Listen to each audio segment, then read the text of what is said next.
मित्रों, मुझे कुछ अरसे से काफ़ी लोगों से ये अनुरोध आए हैं कि मैं महिलाओं के स्वास्थ्य के संबंधित समस्याओं पर एक वीडियो बनाऊं। तो आज महिलाओं के स्वास्थ्य संबंधी समस्याओं को लेकर आज का मेरा वीडियो है, आज का ये पॉडकास्ट है। मैं आपको बताऊं कि जब कोई महिला, ख़ास तौर से जिनकी उम्र 40, 45, 50 साल की है, जो मासिक धर्म से मुक्त हो चुकी हैं, जिसको मेनोपॉज कहते हैं, अगर उस उम्र में आती हैं तो उन्हें भांति भांति की स्वास्थ्य समस्याएं उनको परेशान करती। और अभी तक काफ़ी अरसे से डॉक्टर, पेशेंट और पेशेंट के अटेंडेंट परेशान रहते थे कि इतनी सारी समस्याएं का उपाय क्या है, क्या इसका अपना कारण है। तो इन सब समस्याओं के कारण और उसके निदान के बारे में आज इस वीडियो में मैं जिक्र करूंगा। और इस ढेर सारी समस्याओं का बहुत सारे कारण हैं, लेकिन सबसे मुख्य कारण है हार्मोनल इम्बैलेंस, हार्मोनल में असंतुलन। देखा गया है कि जब हार्मोनल में इम्बैलेंस होता है तो महिलाओं को ढेर सारी स्वास्थ्य की समस्याएं, परेशानियां घेर लेती हैं और उसके उपचार के लिए, उसके आराम पाने के लिए उन्हें दर दर अपना भटकना पड़ता है। आज इसी समस्या को लेके हमारा ये वीडियो है। हार्मोनल इम्बैलेंस क्या है, इसके क्या कारण है, इसके क्या संकेत है, इसको कैसे पहचाने और इसका उपाय क्या है, इसी चंद बिंदुओं में पर मैं आगे आपको इसके बारे में आपको बताऊंगा। तो आज के इस वीडियो में मैं डॉक्टर ए.के. गुप्ता आप सबों का स्वागत करता हूं और आप देख रहे हैं हमारा चैनल जान है तो जहान है। तो आइए हम जिक्र करें हार्मोनल इम्बैलेंस क्या है। इसका मतलब होता है कि इसके पहले जानने के पहले ये जानना जरूरी है कि हार्मोन शब्द का मतलब क्या होता है। हार्मोन एक तरह का केमिकल मैसेंजर है, एक तरह का केमिकल है जो हर मनुष्य के शरीर में, चाहे वो महिला हो, चाहे वो पुरुष हो या बच्चे हों, इसका स्राव होता है, ये बनता है। और जिस अंग से बनता है उसका नाम है एंडोक्राइन ऑर्गन। ये बहुत अल्प मात्रा में इसका होता है निर्माण, लेकिन ये हमारे जीवन के लिए बहुत ही लाभदायक है। इसके बिना, जैसे लोग कहते हैं कि जल के बिना जीवन नहीं, हार्मोन के बिना हमारे कोई भी अंग ठीक से काम नहीं करेंगे। लगभग शरीर के हर वाइटल ऑर्गन को ये के फंक्शन को कंट्रोल करती है।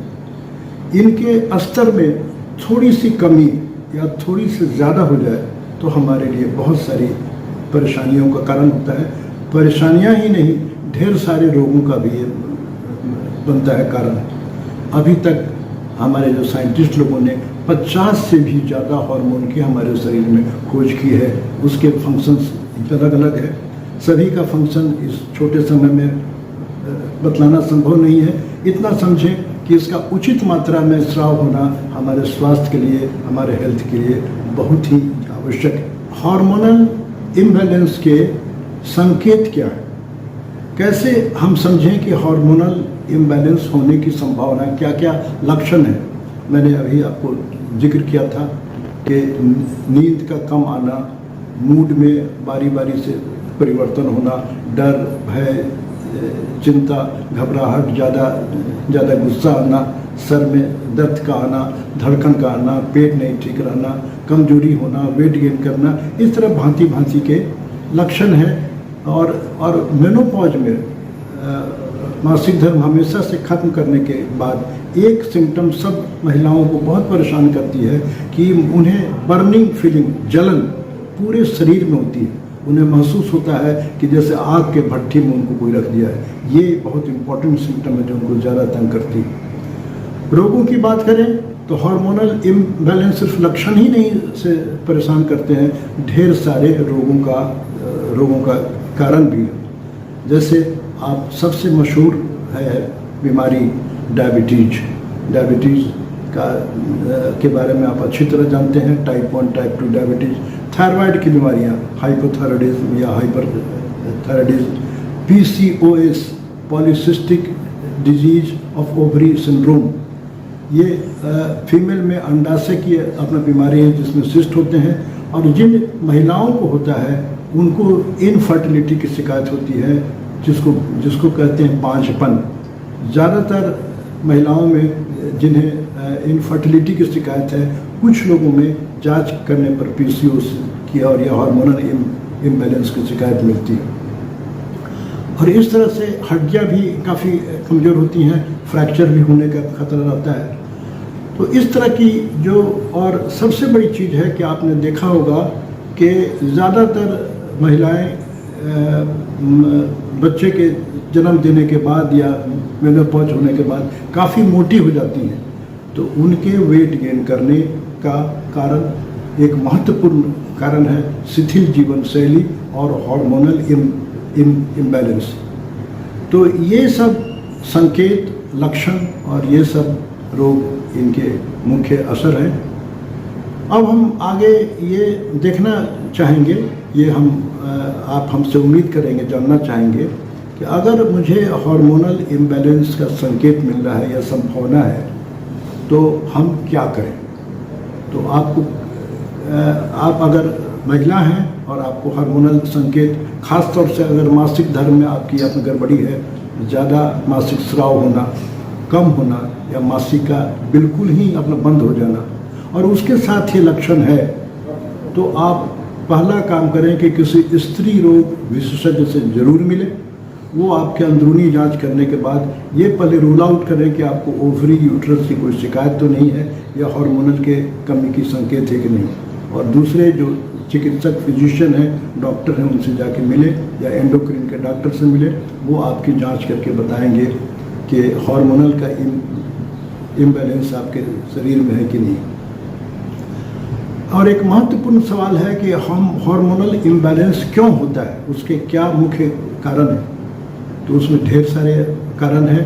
उसमें एक कारण है कि अगर एंडोक्रिन ग्लैंड, जैसे पिट्यूटरी ग्लैंड का कहें या थायराइड ग्लैंड की बात करें या एड्रेनल ग्लैंड की बात करें, उनका अगर अब ट्यूमर हो जाए, ग्रोथ हो जाए, गांठें अपना पड़ जाए, तो ऐसे में भी हार्मोन का स्राव कम या ज़्यादा होता है। ट्यूमर, इंजरी, ट्रॉमा, चोट लग जाए या इंजरी हो जाए, एक्सीडेंट के बाद भी देखा गया है, हाइपोथैलेमिक इंजरी होने के बाद भी लोग काफ़ी मोटे हो जाते हैं, ट्रॉमा होने के बाद से। और कुछ ऐसी दवाइयाँ हैं जिनका भी विपरीत असर हमारे हार्मोन पर पड़ता है। उसमें सबसे महत्वपूर्ण है कॉर्टिसोन टाइप की दवा, स्टेरॉयड, जो लोग अक्सर कुछ अपनी बीमारियों में इस्तेमाल करते हैं। दूसरा है कैंसर के होने के बाद जो दवाइयाँ दी जाती हैं, उनका भी विपरीत असर हार्मोन पर पड़ता है।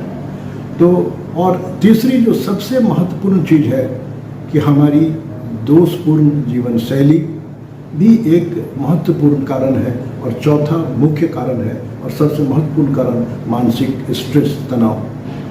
तो जिन लोगों को भी मानसिक स्ट्रेस ज़्यादा है, जिनकी जीवन शैली दोषपूर्ण है या कोई ऐसी अंग्रेजी दवाइयाँ खा रहे हैं जिसका एडवर्स इफेक्ट होता है, ऐसे लोगों में प्रायः हार्मोनल इम्बैलेंस की समस्या अधिक देखी जाती है। लेकिन ट्यूमर और इंजरी की जो मैंने बात बताई, उसकी संख्या लोगों की कम है। ज़्यादातर लोगों को हार्मोनल इम्बैलेंस के कारण उनकी जीवन शैली का दोषपूर्ण ही देखा गया है। इतनी बातें जानने के बाद एक सवाल अगला उठता है कि हार्मोनल इम्बैलेंस होने के बाद कौन कौन सी जांच की आवश्यकता पड़ती है। तो मैंने बताया कि सबसे पहले आप अपने डॉक्टर से मिले, आवश्यकता अनुसार वो आपकी खून की जांच कराएंगे, आपकी अल्ट्रासाउंड की भी जांच आप कराएंगे, आवश्यकता पड़ने पर MRI या एक्सरे की भी आवश्यकता पड़ेगी। और हड्डियों की जांच के लिए बोन मिनरल डेंसिटी की भी जांच होती है। इन सब जांच करने से हार्मोनल इम्बैलेंस है कि नहीं इसका लगता है पता, और उसके बाद हम लोग ट्रीटमेंट प्लान करते हैं। और अंत में एक सवाल होता है कि हार्मोनल इम्बैलेंस होने के बाद हम क्या करें और क्या ना करें। तो अगर आपको हार्मोनल इम्बैलेंस मिला, जांच पड़ताल में आई, तो ये डॉक्टर की जिम्मेदारी है कि हार्मोन के लेवल के अनुसार आपको कुछ अपनी दवाइयाँ लिखी जाएंगी जो आपके हार्मोनल को इम्बैलेंस को कंट्रोल करेगा।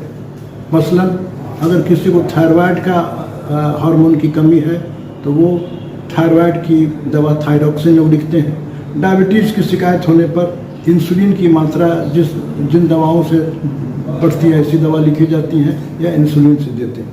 इसी तरह से अगर हार्मोन की मात्रा ज़्यादा हो गई है तो उसको भी घटाने के लिए दवाइयाँ हम लोगों के पास उपलब्ध है, जैसे कि हाइपरथायराइडिज्म।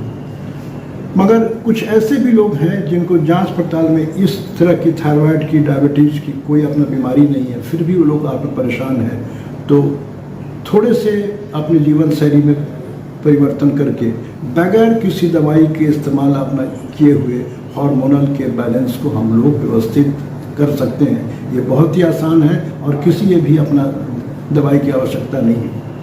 इसमें सबसे पहला चीज़ होगा कि हम अपने जीवन शैली में अपने खान पान को ठीक करने, खाना खाते समय ध्यान दें कि हम अपने भोजन में कैलोरी की मात्रा को घटाएं। जाने अनजाने में हम लोग ज़्यादा कैलोरी की मात्रा खा लेते हैं। डाइटिशियन से मिलें और अपने उम्र और अपने वेट के अनुसार एक डाइट चार्ट बनाएं। वो कैलोरी के अनुसार से आपके डाइट चार्ट बनाएंगे। ऐसे कैलोरी पर अंकुश लगाने के लिए ये बहुत आवश्यक है कि आप मीठी चीज़ ना खाएं। अगर आपको डायबिटीज़ नहीं भी है तो मीठी चीज़ और नमक और ये अपना मैदा की अपना बनी हुई चीज़ आप अपने हटा दें। देखा गया है कि ज़्यादा चीनी, ज़्यादा नमक खाने से हार्मोनल इम्बैलेंस होता है। अगर आप चाहते हैं कि हार्मोनल इम्बैलेंस इस उम्र में नहीं हो तो मीठी चीज़, ज़्यादा नमकीन चीज़ से परहेज करें। छनी हुई चीज़, खास करके सैचुरेटेड फैट की बनी हुई चीज़ जो मार्केट में अक्सर बनती है, तली हुई चीज़ से भी परहेज करें। इसके भी अधिक इस्तेमाल से हार्मोनल का इम्बैलेंस होता है। भोजन में जो अक्सर लोग कम खाते हैं वो है प्रोटीन की मात्रा सोयाबीन, दूध, दही का इस्तेमाल करने से या मछली मांस के कुछ मात्रा खाने से, अगर प्रोटीन आप उचित मात्रा में लेते हैं तो वो एक एमाइनो एसिड का सोर्स है और एमाइनो एसिड मिलकर बनाती है पेप्टाइड जो हमारे हार्मोन के निर्माण में काफ़ी फायदेमंद है। तो जीवन शैली में दूसरी बात आती है एक्सरसाइज के बारे में। एक्सरसाइज के बारे में जब ज़्यादातर महिलाओं की शिकायत है कि टहलने के लिए मेरे पास उचित माहौल नहीं है, उचित जगह नहीं है। ज़्यादातर हमारे हिंदुस्तान में शहरों में उचित पार्क या उचित कंपाउंड नहीं है कि जहाँ पर जाके महिलाएं टहलें, और उतनी अहले सुबह अकेले उन्हें जाने में भय भी होता है। और इसका एक अल्टरनेटिव उपाय है कि अगर महिलाएं योग की शिक्षा लेती हैं, योग की सीख लेती हैं, तो योग में एक खूबी है कि आप अपने बेडरूम में एक मैट या कंबल बिछा करके आसन प्राणायाम करते हैं तो ये एक बेहतरीन उपाय है हार्मोन को कंट्रोल करने का। इससे आपका शरीर भी अच्छा रहेगा, शारीरिक स्वास्थ्य अच्छा रहेगा, मानसिक स्वास्थ्य अच्छा रहेगा, सेक्सुअल हेल्थ काफ़ी अच्छा रहेगा, यौन संबंधी समस्याएं नहीं होगी, हार्मोन का इम्बैलेंस होगा, स्ट्रेस का लेवल घटेगा, आपको मानसिक शांति अच्छी होगी, आपको नींद अच्छी आई होगी और सेक्स वाली कोई समस्या आपके साथ नहीं होगी। तो महिलाओं के लिए योग की बहुत ज़बरदस्त भूमिका है। आप किसी भी टाइम में तैयार होकर के अपने खाली पेट में अपने बेडरूम में कंबल बिछा के सीखने के बाद, किसी प्रॉपर इंस्ट्रक्टर से सीखने के बाद अभ्यास करें तो ढेर सारी समस्याएं आपकी हो जाएगी दूर। आपका वेट कंट्रोल हो जाएगा और mental health, emotional health, sexual health सारी चीज़ अपना कंट्रोल हो जाएगी। तो इन्हीं सब बातों के बाद मैंने जो बातें बताई, छोटी छोटी बातें हैं, तो जो नहीं करनी है वो बातें हैं कि आप देर रात तक ना सोएं। आप सवेरे सोने की आदत डालें 10 बजे, सवेरे उठने की आदत दे रहे। इससे स्लीप वेक साइकिल आपका कंट्रोल होगा। जिनको 7 घंटे की नींद ठीक से आ गई रात के वक्त में तो उनको हार्मोनल इम्बैलेंस बहुत कम होता है। और अच्छी नींद लेने से आपके शरीर में जितनी भी बीमारियां हैं या व्याधियां हैं वो ऑटोमेटिक अपना कंट्रोल हो जाती हैं। सवेरे उठ करके 5-7 के बीच में जो अमृत वेला है, खुली हवा का आनंद लें, एक्सरसाइज योगा जो भी करना है करें। जंक फूड ना खाएं। जंक फूड मतलब ऐसे फूड जो रेस्टोरेंट में बनते हैं, जो बाहर में मिलते हैं, जिसमें ज़्यादा घी, तेल, ज़्यादा नमक, चीनी का इस्तेमाल होता है। केक, पिज़्ज़ा, पेस्ट्रीज, मिठाइयाँ, इन सब भोजन से दूर रखें। घर के बने हुए ताज़े करें भोजन, और उस भोजन में फल की मात्रा, हरी सब्जी, साग की मात्रा अधिक होनी चाहिए। आप रोटी का इस्तेमाल करें, चावल आप कम से कम, ताकि आपके वेट नहीं बढ़े। सक्रिय रहें, एक्टिव रहें, और मन को शांत करने के लिए योग में काफ़ी सारी विधियां हैं, जिसको बोलते हैं प्राणायाम या मेडिटेशन। उसकी ट्रेनिंग आपको बहुत फ़ायदा होगा। मैं समझता हूँ कि अगर इन सब बातों का ध्यान करेंगे तो हार्मोनल इम्बैलेंस की समस्या आप में लगभग नहीं होगी, या कम से कम होगी। और ये आपके खास तौर से महिलाओं के लिए बहुत काम की चीज़ है। इस हार्मोनल इम्बैलेंस के बारे में जो मैंने बातें बताई, इसका मतलब मेरा बिल्कुल नहीं था कि मर्दों में हार्मोनल इम्बैलेंस की समस्या नहीं होती है।